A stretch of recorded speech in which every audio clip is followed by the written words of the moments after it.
Well, I was really quite taken aback because Attorney General Holder had written a memo, which is my understanding. I've read a report of this, that I haven't read his memo, but I read a report that Attorney General Holder was indicating that it was unconstitutional for Congress to defund ACORN, which seems laughable on its face because the founders gave Congress the right to create the laws that we lived under. If we can create laws, we can certainly take away laws. And if we create funding, we can certainly take away funding.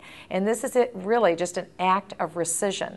Congress can authorize that money be spent, but before the money goes out, we're not mandated to have to spend that money. We can rescind expenditures. That's what the Congress did. Once all of the videotape came out about the criminally corrupt behavior of ACORN, Congress did the right thing. They listened to the American people. They defunded ACORN, but temporarily. They wanted the American people to think that it was permanent defunding, but it wasn't, hardly. It was for a very brief period of time until October 30th of '08, and then we passed a subsequent defunding that will now expire December 18th of '09. I'm sorry, October of '09, and then this defunding will expire in December 18th of '09. Now we're presented with the fact of the government either being shut down, or we have to pass a continuing resolution to continue to fund government through next September 30th.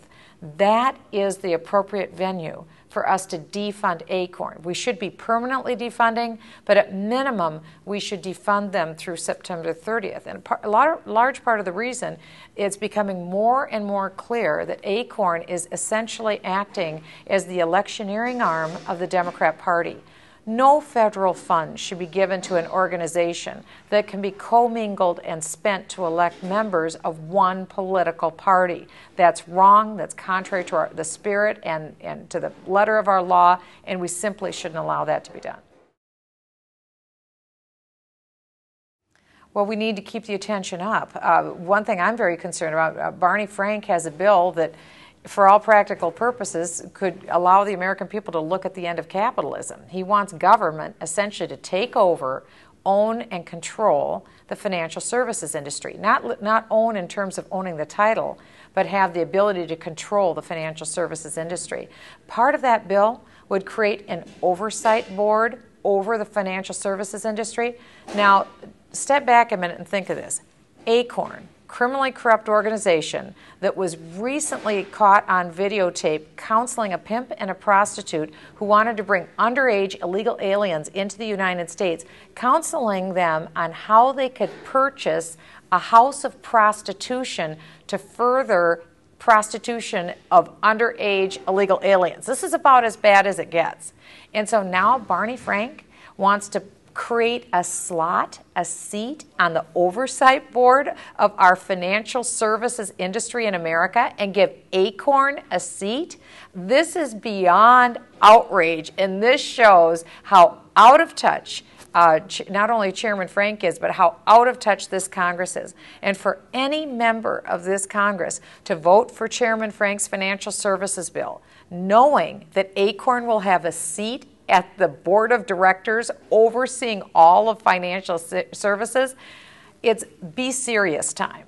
Be serious. And I just think that it would be reprehensible for any member of Congress to cast that vote. I think the American people, without a doubt, want the Stupak Amendment to survive, but beyond that, even more fundamental, the American people do not want the government to take over health care. And I think at the end of the day, this bill needs to collapse of its own bureaucratic weight.